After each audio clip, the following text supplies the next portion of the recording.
welcome back to another cruise video. This is my second cruise vlog for this channel, and it was kind of windy and loud. I'm gonna go back inside. But we are on the Discovery Princess for the Alaska cruise. Like I mentioned, it's only my second vlog for cruising on my channel, but I've been cruising since I was 5 years old. This is, I think, my 50th, 51st cruise. I've been on a lot of cruises. I have all the dates and records to count in case anyone wants to question it, considering how young I am and how many cruises I've been on. But yeah, we are finally back to Alaska. A few months ago, we went to Mexico. It wasn't the greatest experience because cruises were just getting back into the swing of things, but everything so far feels normal. We are in the mini suite on board the Discovery Princess. As you will see, I have a little room tour going on. Embarkation day, we just started sailing, so we're heading to Juneau, Ketchikan. I forgot where the itinerary is, but we're going to Juneau, Ketchikan, Skagway, Victoria, and then instead of typically Tracy Arm Fjord is like where you would typically go see glaciers, we're actually going to, I think, Endicott Fjord is the name, or Fjords, for the glacier sightseeing. I have a few excursions planned. I'll try my best to vlog as much as I can. Stay tuned. Thank you all for watching, and remember to subscribe to my channel, like my video, leave any comments about questions or opinions, whatever you have down below, and I'll make sure to respond to you all as much as I can. And let's have a great week ahead of us. Here's a quick cabin tour. If you've been on Princess Cruises, you pretty much know what these cabins look like. I do have a full ship tour on a previously uploaded video, so go ahead and check that out. But I won't be covering too much of the ship itself on this video.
You to make the most of your medallion class vacation. Ladies and gentlemen, please welcome your host.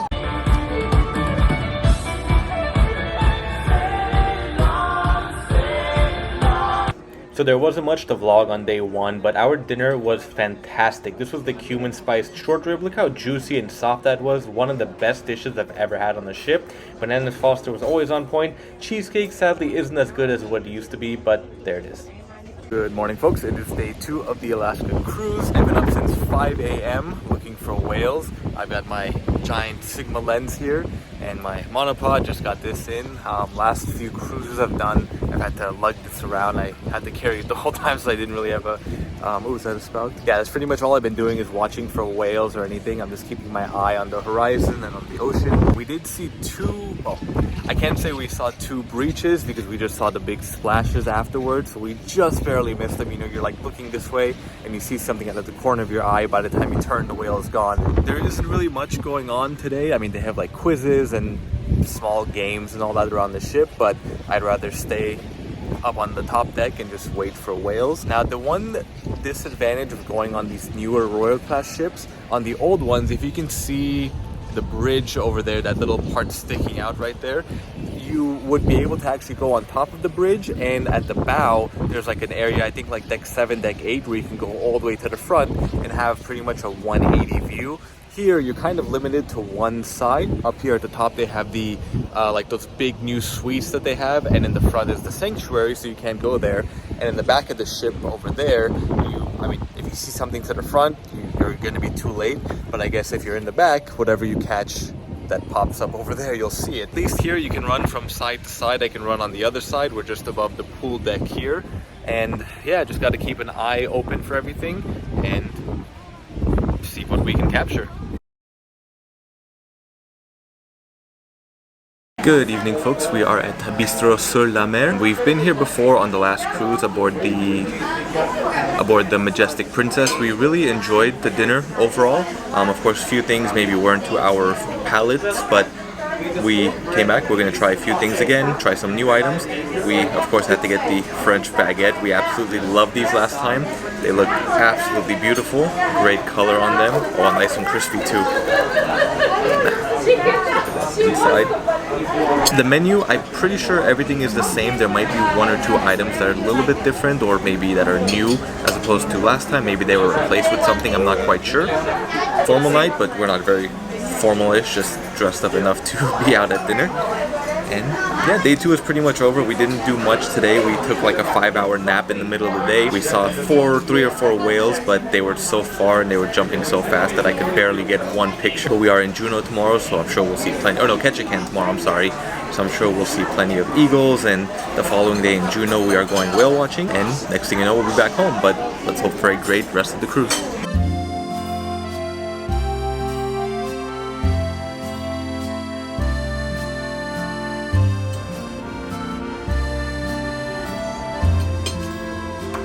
Part of the dinner here at Sur la Mer, you do get 2, I guess, complimentary appetizers, though they're included regardless. They are goat cheese olives and polenta fries. The polenta fries are good, nothing spectacular, but they are pretty good. But the goat cheese olives, we absolutely loved those last time. The 2 sauces, they are, I forgot what they were, but they were good too.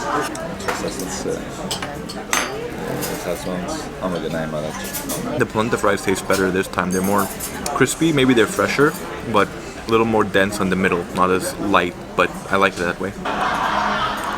Goat cheese.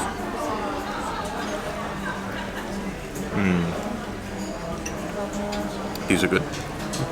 To drink, I got the French martini. I was gonna get the French 75, but the waiter recommended this one instead, so let's give it a try.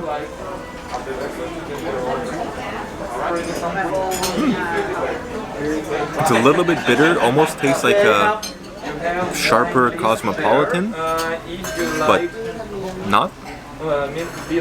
It's good. Our first dishes arrived and I got the tuna tartare. Looks good.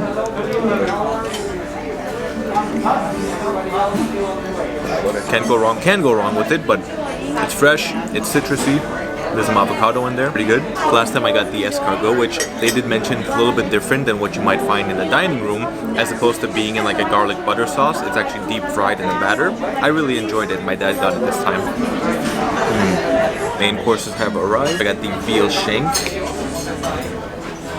ahead and try it.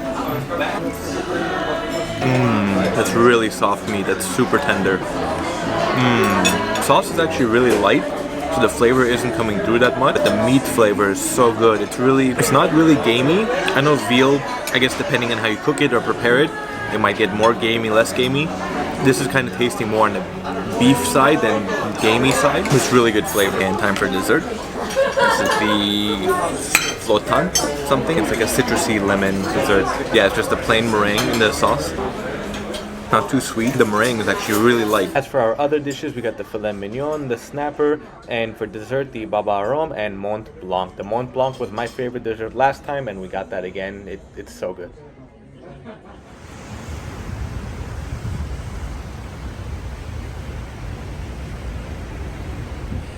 Good morning, everyone, from Ketchikan. It is day 3 of our Alaska cruise. You can see another ship pulling in. We have 4 total ships in port. Looks like we have a Carnival, Holland America, and Silver Sea. Of course, our ship looks to be the biggest. Plenty of seaplanes coming in. We don't have any excursions planned today, but we are going to visit the town. Let's go check out Ketchikan. I always love Ketchikan. It's a small town.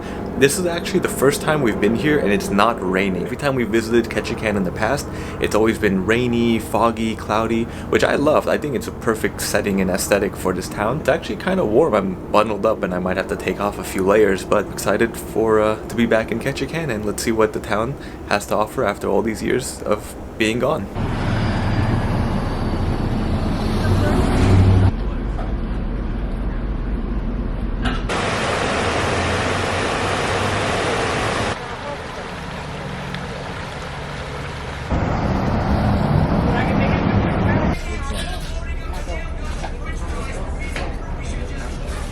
When you come to Ketchikan, you have to check out the salmon market here. It's right on the corner of, what are these streets? Mission and Main Street. They are Armenian owned, so I might be a little bit biased, but this is the shop right here. Fantastic owner, great staff. We always have to check them out. Let's go inside and see what all their selection is. We picked up a few things already, but let's go see what they have in store.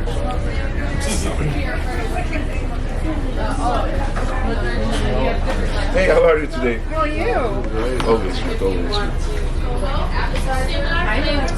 Do you smoke it yourself? No, actually what we do is the fish and the ocean belongs to one company. Fishing rights belongs to another company. So if you're a long-term customer, you can get the product. So this product came from one to company. This is in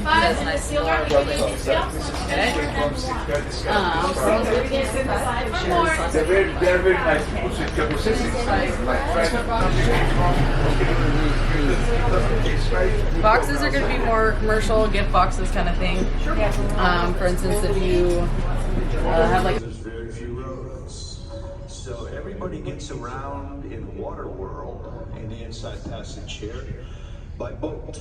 And one of the favorite boats. In the previous clip, you heard the onboard specialist, Michael Moduleski, who comes on a lot of the Alaska cruises to share his advice and info and experiences with Alaska to give you the best cruise possible. Now, on the downside of this cruise, we were supposed to go through the Endicott Fjords, but there was so much ice in the water, the captain felt it was unsafe and we had to turn back early, so we didn't get to see the glaciers. Good evening, folks. We are at dinner once again after a day in Ketchikan. It wasn't that warm. The weather was saying it was about 65, but of course, with it being so sunny, you do feel the heat a little bit more and get exhausted. We are at the Salty Dog Gastropub. They actually have this fairly recently on some of the ships, and we haven't had it for, I think last time we were in Alaska, it was maybe 6-7 years ago we ate it, but they haven't had it on all the ships, so we are back. It is an $18 charge per person. You get the appetizer free, 2 dishes each, and a dessert also. We're about to order and see the food that comes. It's complimentary appetizer, just simple breadstick with a beer cheese fondue. Fondue is good. Breadstick, no big deal. Would have preferred like a pretzel stick, but this is like the breadsticks they might usually have in the dining room. But cheese is good. To drink, I got the Salty Dog Smash. It's Jack Daniel's whiskey, lemon, mint, and simple syrup. Pretty much like a mojito, but pub style. That's really good. That's a really nice combination. Something different from a typical mojito. You still get the sharpness from the whiskey, but the mint offers a freshness, and then you get the sweetness from the simple syrup. Our first 3 dishes just arrived. We have the short rib poutine, and the asparagus with grilled halloumi. Take a look at the short rib. It was incredibly soft to cut it. Really soft meat. Soft but not entirely tender. It really has a good bite to it, and there's a somewhat sweet glaze over it. And there's 2 sauces that came with it too. Let me see what those are. The yellow one kind of tastes gingery, and the other one is almost like a sweet potato. Short rib poutine. Ooh, the french fries are really crispy. Oh, they look great. Nice cheese pull. Let's see if we can fit this bite in one bite. Same short rib meat, but it tastes softer because it's been drenched in that gravy. Nice and hot. The french fries are really crispy. Personally, I prefer more cheese because the more cheese, the merrier. Lastly, the grilled halloumi with asparagus. It's actually really good. The asparagus still has a good bite. The halloumi is like chewy. If you know how halloumi turns when you grill it, it's almost rubbery, but not in a bad way. It kind of has that squeaky chewiness. The main course has just arrived. Fries, of course, look amazingly crispy like the first time with the poutine. Those are good fries. Fried chicken sandwich with the brioche bun. Looks like there's Swiss cheese, tomato. I think there was like a kale mayo mixture. The brioche is soft. The chicken, it's thin, but it actually has a good juiciness to it, and it's really soft and so crispy, kind of like a schnitzel or just a cutlet. You're not getting too much flavor. The tomato is strong, but the other flavors are kind of mild, but overall it's still a really good sandwich. It's a lobster mac and cheese too. The dish is hot, so I'm not gonna hold it. There we go. Lobster is slightly overcooked, but has good flavor. The mac and cheese has good flavor too. Personally, I don't like a runny mac and cheese. Wish the sauce was thicker. Classic mac and cheese, can't really go wrong with it. Last but not least, the signature burger. Get a cross section of it here. I think there was like kimchi, pork belly. I think the patty itself was mixed with short rib. That's a really good burger. Initially, the waitress, Joanna, told us to order it medium to medium well. That's just the chef's recommendation. We went with medium rare, then we thought about it and we said, let's go ahead and follow the chef's suggestion. I don't know if it would have made a huge difference, but medium to medium well. It's actually a nice good cook. The meat is still soft. Pork belly is juicy and adds that nice greasiness to it. Cheesy. Kimchi adds a crunch and sharpness. There's a really good sear around the burger. Just look at all that juice on it too. And the bun again, they're really doing a good job with the brioche buns. Oh yeah, this is a really good burger. The desserts arrived. We got the strawberries and cream, deconstructed shortcake, I guess. The coffee and donuts. Fair warning, you don't get an actual cup of coffee. It's like a coffee mousse that comes with it. And then the lemon posé, which is essentially a lemon mousse. Let's go ahead and try that one first. That's really thick mousse. That's really good. If you love lemon, definitely order that one. Next up is the strawberry shortcake thing. So again, like a strawberry mousse with some, I'm not sure if it's whipped cream or maybe like a mascarpone and a honeycomb brittle. The honeycomb is really good. Strawberry is okay. It's not overly sweet. You don't get like a bad artificial strawberry flavor. It's a really light dessert. Lastly, the coffee and donut, little donut hole fritters, and then the coffee like mousse. Don't know if you eat it together, but why not? Let's go ahead and give it a try. Can't go wrong with the donut. Fried dough rolled in sugar. The coffee mousse, you get a very light hint of espresso, but you get more whipped cream flavor than anything else. It's not sweet, which is I guess a good thing, but when you don't really have that true coffee and donuts flavor, it's kind of a letdown for what you expect, but definitely that lemon posé is the favorite among the three.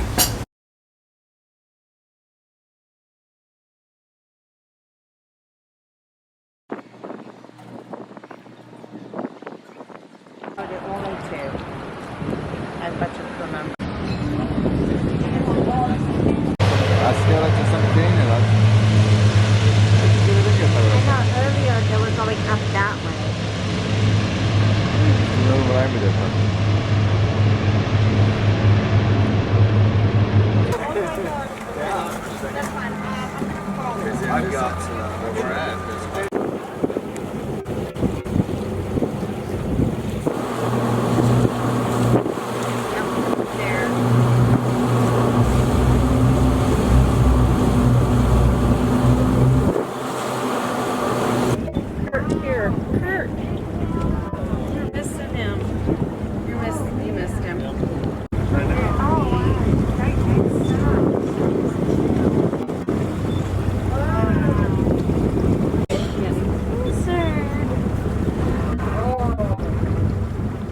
If there's one reason for you to take an Alaska cruise with Princess Cruises, it is for the Huskies. They bring Husky puppies on board almost every cruise. At least the last 2 or 3 Alaska cruises we have been on, they've brought the Huskies on board. They are just cuddly and adorable and fluffy. This one was just loving every moment of it, and clearly my dad and I were loving it as well. There were 2 other puppies, one about similar age to this one, who was just not having it. He was barking up a storm and just not being comfortable. And then the one that was a little bit older was walking around the deck and just exploring new places and seeing new people. But yeah, adorable moment, absolutely loved it. Can't recommend this enough.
whenever I take a cruise, I always hear people call these magnificent vessels a boat.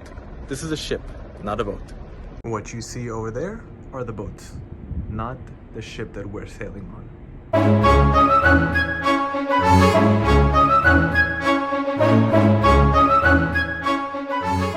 I will be closing out this video with a voiceover because I didn't vlog too much the last couple days. As you saw, there was the ice carving, and then I did eat at the sushi bar on deck 6 of the cruise. Now in the past, we haven't had the greatest experience with the sushi on the ship, but this time it was actually pretty good. The sushi was fresh and tasted good. However, the wait was horrible. I waited probably 45 minutes before I sat down and actually got my food. The orders were not too bad. I got the yellowtail and galleon roll, the blue crab hand roll, and then the sashimi yellowtail with the cucumber salad or sunomono. Now they were out of maybe half the menu items, including drinks. I ordered a couple sakes, and even the Sapporo I ordered never arrived, but overall it was okay. It's pretty cheap. Granted, they are small portion sizes. As for the gelato, that's really cheap too. It's $1.50 for a scoop, $2.50 for 2 scoops, or $3.50 for 3 scoops. You can read about Princess Cruises' journey on getting their gelato recipe and their flavors. Here is their menu. They also have some preset options you can choose from. You don't have to, and the pricing just goes as, you know, however many scoops are in that item, that's how much you pay with the toppings, and this is what the individual orders do look like. Our last port of the cruise was Victoria, where I did an orca excursion. Now in the past, we've had great success seeing so many orcas. This time, however, it was just a bad experience. We didn't see a single orca. We saw 1 or 2 humpback whales that came up and went back down so fast we barely got a picture of them. You'll see the one picture I actually snapped. It was super rocky, the weather wasn't too great, and you know, I guess that's just the risk you take when taking a whale watching excursion. Next thing you know, we were back in Seattle at the end of our cruise and heading home. Until then, stay tuned for the next cruise vlog.